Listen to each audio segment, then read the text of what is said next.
Dès que j'en ai la possibilité, je pars à la rencontre de mes élèves, chez eux, à leur domicile, pour découvrir qui ils sont derrière leur écran. Mais comme je ne peux pas être sur les routes 365 jours par an, j'envoie maintenant des membres de mon équipe pour faire pareil, et parfois même directement sur Zoom pour casser les frontières. C'est ça aussi la magie d'Internet, c'est que dans la même journée, on peut être à Rennes, à Besançon et à Marseille. Dans cette vidéo, c'est Betty Sensei, la référente pédagogie dans mes formations en ligne Objectif Japon, Objectif GLPT4, qui est allée interviewer quelques élèves, et pas n'importe lesquels. Ce sont des élèves qui ont suivi Objectif Japon dans l'intégralité de la formation et qui ont ensuite passé l'examen du JLPT5, donc le niveau le plus bas de l'examen officiel de JLPT, suite à l'apprentissage du japonais avec nous. Et, spoiler alerte, ils ont tous obtenu leur JLPT. Ils ont tous validé l'examen haut la main. Donc déjà, bravo à eux. Omedetou gozaimasu, otsukare-sama, bravo pour vos efforts. Mais ce qui nous intéresse aujourd'hui, c'est vraiment de découvrir qui ils sont, quels sont leurs profils, leur parcours. Vous allez voir d'ailleurs, ils sont tous très différents. Certains ont préféré prendre leur temps, y aller tranquillement. D'autres, au contraire, se sont vraiment donnés à fond pour y aller vite et efficacement. Certains étaient anxieux à l'annonce des résultats du JLPT, d'autres au contraire étaient très confiants. Ils ont tous été absolument adorables d'avoir bien voulu répondre aux questions de Betty. Donc Betty, je vous le rappelle, c'est l'une des sensei qu'on a dans notre équipe pédagogique, qui est vraiment donc, la référente pédagogique, mais surtout qui s'occupe d'une grande partie des corrections écrites et orales dans la formation. Elle anime aussi plusieurs ateliers par semaine. Elle s'occupe de la cohérence dans nos programmes d'un point de vue pédagogique et activité. Et elle m'accompagne, elle organise aussi le voyage scolaire. On a fait ces 2 dernières années. Donc merci à elle d'une part de les avoir interviewés, mais aussi et surtout merci aux élèves de s'être prêtés au jeu. Ça a été un plaisir pour moi, soit de découvrir certains visages que je ne connaissais pas, soit d'avoir la suite d'histoires d'élèves que je suis depuis quelques temps. Plusieurs élèves que j'avais déjà rencontrés. D'autres, pour moi, c'était une découverte dans cette vidéo. Et je les ai trouvés vraiment très touchants. Je suis très fière d'eux. Vous allez les entendre mentionner à plusieurs reprises le nom de la formation JLPT5. Ce qu'ils appellent par là, c'est Objectif Japon dans son intégralité, vraiment. Objectif Japon plus ce qu'on appelle le module 4, c'est le module JLPT5, c'est le module qui prépare justement à cet examen. Donc ils ont suivi la formation en entier, ce qui représente 12 mois de cours, voire plus pour ceux qui ont pris leur temps. Je vous laisse donc découvrir leurs différents profils et dites-moi dans les commentaires lequel vous ressemble le plus. Est-ce que vous vous reconnaissez dans l'un de ces profils ? Quelles sont les raisons qui vous poussent, vous, à apprendre le japonais? Et est-ce que vous avez aussi cet objectif de passer un jour l'examen du JLPT, que ce soit le 5, le 4 ou plus, pour les niveaux plus avancés? Si vous avez justement un objectif concret, que ce soit l'examen du JLPT ou bien juste parler japonais pour un voyage au Japon ou pour comprendre vos animés préférés, c'est un rêve que vous avez depuis des années et que vous ne passez pas à l'action, ou bien que ça n'a peut-être pas marché avec d'autres méthodes, eh bien, peut-être que c'est le moment de vous lancer. Les inscriptions à Objectif Japon sont ouvertes en ce moment, ça n'arrive que 3 fois par an. Si vous voulez nous rejoindre, eh bien c'est le moment ou jamais. Les portes se referment bientôt, tous les détails sont dans la description. Je vous laisse aller checker ça et je vous laisse surtout avec l'interview de mes élèves. Je vous retrouve à la fin de la vidéo. Bon visionnage!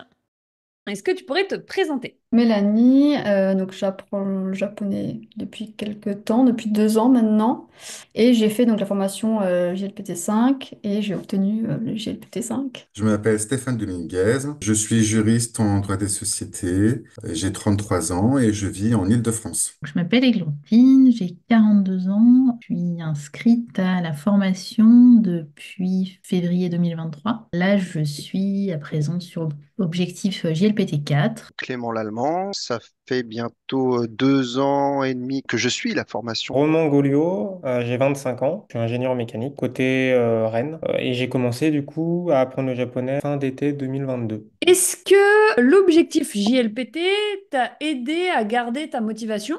J'étais déjà motivée pour le coup. Ok. Oui, en tout cas, voilà, ça t'oblige à rester concentré, à réviser, à rester vraiment dedans et à pas te dire, ouais, bon, ça, je sais pas trop, mais c'est pas grave, je le bâcle. Bah non, parce que potentiellement, ça peut tomber au JLPT. En fait, ce qui m'a donné un gros coup de boost avec la formation, c'est qu'au début, j'avais repris les bases complètes. Et quand vous aviez parlé des premiers tests de N5, bah, j'ai vu que c'était ultra motivant. Et en fait, je me suis imposé le N5 pour aller encore plus vite et surtout m'imposer des cours pour aller jusqu'au bout. Et vous prenez du temps pour nous, c'est bien. Donc, j'ai retrouvé une grosse motivation à ce niveau-là, ce qui m'a permis de remonter en niveau et en compréhension, ce qui m'a permis de me relancer et de passer le N5. Si, carrément, si. Si, parce que du coup, des fois, bon, les aléas de la vie font que bah, il y a des moments où j'étais plus occupé que d'autres.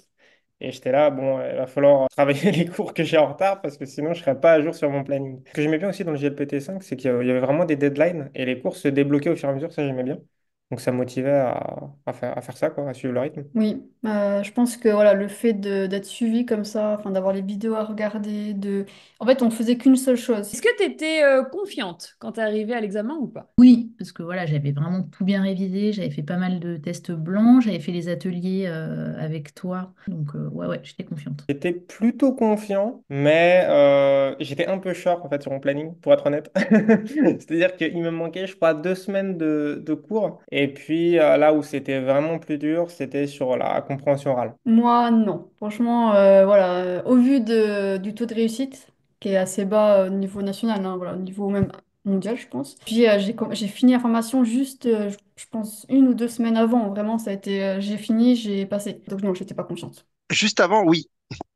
Juste avant de passer l'examen, j'étais confiant, j'avais bien révisé, j'avais passé pas mal de temps à me préparer psychologiquement sur le principe que tu nous avais expliqué et tout lors des séances vidéo et tout. Mais arrivé sur le tas, un peu impressionné quand même. Une petite appréhension au début, je me suis dit, waouh, ça va être galère, j'ai pas l'habitude. En plus, les QCM, c'est pas quelque chose que j'ai l'habitude de faire en temps normal. J'étais confiant en termes de vocabulaire et de kanji, mais j'avais vraiment une très très grande peur de l'écoute parce que je me suis rendu compte que le japonais était vraiment une langue qui est parlée très très vite.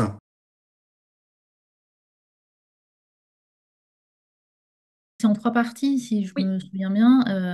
Les 2 premières, franchement, très bien. Même, je me suis dit, ah, c'est plus simple que ce que j'avais pu faire jusque-là, donc j'étais Ouais. hyper confiante. Et l'oral, franchement, c'était c'était assez Ouais. compliqué. Ça va super vite, et puis on est fatigué, c'est le Ouais. dernier truc qu'on passe. Au final, ça s'est mieux passé que ce que je pensais et l'écrit s'est moins bien passé que ce que je pensais.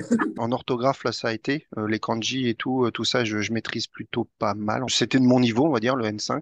Mais dès que c'est passé à l'écoute, là, on se voit qu'il faut bien faire comme vous aviez expliqué, de prendre des petits mots à droite à gauche pour essayer de recomposer la phrase et après de répondre avec le QCM.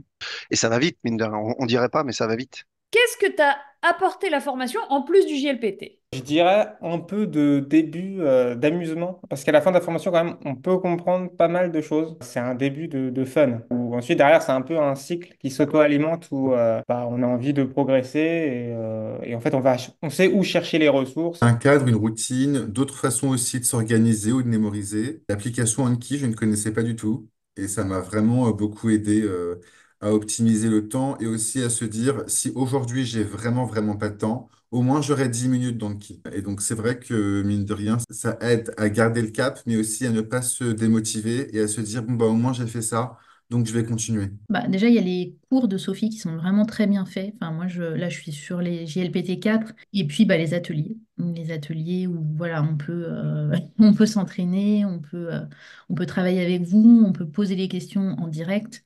Tiens, cette notion, j'ai pas très bien comprise, comme tout à l'heure, voilà, où tu expliquais une petite subtilité. Bah, ça, c'est un plus parce que bah, on l'a pas dans les manuels et on l'aurait pas si on était tout seul chez nous. Puis il y a de tout, il y a de l'oral, il y a de la compréhension orale, il y a de la compréhension de texte. Enfin ouais, non, c'est vraiment hyper complet, quoi. Si on l'a loupé, on se dit, bon, bah, c'est pas grave, je peux pas y être, mais je sais que j'aurai le replay. Donc ça, c'est cool. Les bases, les bases. En fait, de pouvoir réussir finalement. Voilà. Parce que moi, ça fait 10 ans en fait que j'essaie d'apprendre le japonais, hein. Je bloquais sur les kanas, en fait, c'était un truc impossible, j'arrivais pas à passer. Et je savais que si on faisait en Lomenji et tout, c'est pas trop conseillé. Donc là, je bloquais dessus, je passais pas à l'étape suivante. Et moi, ça m'a vraiment débloqué la méthode avec voilà, des images, tout ça. Puis le Discord, tout ça, de voir aussi les autres.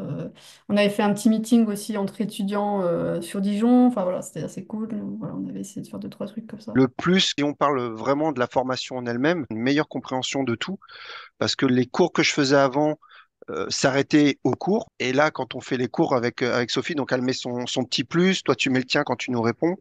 Et donc, il y a un petit plus qui dit que, bah, en fait, on s'arrête pas juste à la particule, au verbe, au passé, à ceci. On va toujours un petit peu plus loin, ce qui fait que ça motive d'autant plus. On se dit, bah, tiens, j'ai pas appris le passé. J'ai appris le passé et plus. J'ai appris la particule no et plus. Et ainsi de suite.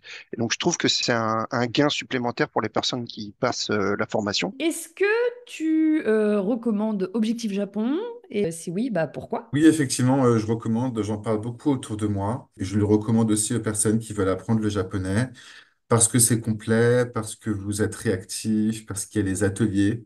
Les ateliers, c'est vraiment aussi une grosse valeur ajoutée, toujours souriant. Enfin, c'est vrai que c'est un environnement qui est hyper chaleureux, motivant. Il y a aussi toute la communauté d'élèves qui est géniale, qui est très présente, qui poste plein de choses sur le Discord. C'est vraiment une formation qui est dans notre temps, 2024-2025, et qui va vraiment se coller à l'emploi du temps de la personne. Donc, je recommande. Alors, oui, je recommande les deux. À 100%, même plus que 100%, à 200%. La formation est vraiment un plus. Vous gérez vachement bien les cours que vous donnez avec Yuka, toute l'équipe qu'il y a derrière, tout le support qu'il y a derrière. Vous gérez vachement bien. J'ai jamais entendu, que ce soit sur le Discord ou ailleurs, quelqu'un se plaindre de la formation. Personnellement, j'ai jamais entendu. Il y a que des critiques positives. Et moi-même, je n'ai que des critiques positives, hein. Je le dis depuis tout à l'heure, hein. Donc oui, je les recommande, les deux, N4. N5 à 100%. L'équipe est top, franchement, vous êtes top. La formation, elle est vraiment ludique et intuitive. Il n'y a pas de blocage, il n'y a pas de restrictions, il n'y a pas de choses imposées. Les gens peuvent faire la formation à leur rythme. Ils choisissent leur rythme, ils vont vite, ils vont moins vite, ils sont bons, ils sont moins bons. Le tout, c'est d'avancer. Et la formation permet de le faire comme il faut, quoi. Il y a pas de piège. On se lance pas dans une formation, on va croire on va être bloqué par des barrières. Moi, j'ai jamais eu de lacunes avec toutes les vidéos, et les cours que toi tu fais, que Yuka fait. Vous êtes toujours là pour vous arrêter quelques minutes pour expliquer les choses. Et après, vous le faites en off derrière s'il y a besoin, donc c'est très bien. Oui, je recommanderais. Alors pourquoi? C'est vraiment la structure en fait. Les vidéos, l'exercice en dessous, tout est bien suivi et tout. Donc voilà, c'est la méthode qui est vraiment bien faite. Jamais arrêter une vidéo en me disant je comprends pas. Oui, je recommande totalement la formation. D'ailleurs, je l'ai recommandé à plusieurs de mes amis. Certains se sont inscrits. Oui, je recommande fortement. Fait, qu'il y ait les fiches de vocabulaire, les corrections, les cours préenregistrés avec les PDF. Je suis quelqu'un qui a besoin vraiment d'écrire les choses et d'imprimer les cours pour m'approprier en fait les documents. Et pour ça, c'est super, quoi. Ah bah oui, oui. Ouais, ouais, à 100%. Non, non, vraiment, comme je disais tout à l'heure, voilà, les cours sont hyper clairs, hyper détaillés, ça avance vraiment progressivement, c'est-à-dire qu'on n'est pas noyé d'un coup sous une tonne d'informations. Quand il y a des gros points de grammaire, Sophie, elle fait vraiment un cours dédié. Et voilà, on avance comme ça. Et en plus, on peut aller à notre rythme, hein. Si vraiment on a du mal à digérer un cours, bah, voilà, on s'arrête dessus, on y passe quelques temps et puis on continue. Et puis, ouais, c'est hyper riche. Enfin, on a plein, plein de ressources à notre disposition. Les ateliers, il y a plein de documents sur la formation, voilà, des pages de vocabulaire, Anki. Enfin, il y a vraiment tout ce qu'il faut pour réussir et pour réussir à son rythme. Il y a une super ambiance. On est entouré, voilà, on est chouchouté. Vous faites attention à nous, à nos questions, à nos demandes. Il y a toujours quelqu'un qui répond. Enfin, non, vraiment, foncez. Alors, lequel de ces profils vous ressemble le plus? Est-ce qu'ils vous ont donné envie, vous aussi, de vous lancer dans l'aventure de l'apprentissage du japonais, voire même carrément d'aller décrocher votre JLPT? Si vous souhaitez nous rejoindre dans Objectif Japon, je serais ravie de vous accueillir. La famille ne fait que grandir et on est une belle communauté de passionnés qui se serrent les coudes dans l'apprentissage du japonais. Toutes les informations sont dans la description, j'ai très très hâte de vous y retrouver. N'hésitez pas, si vous avez des questions aussi, vous pouvez les mettre en commentaire, on vous y répondra avec grand plaisir. Je vous dis à bientôt dans la formation. Matane, bye bye.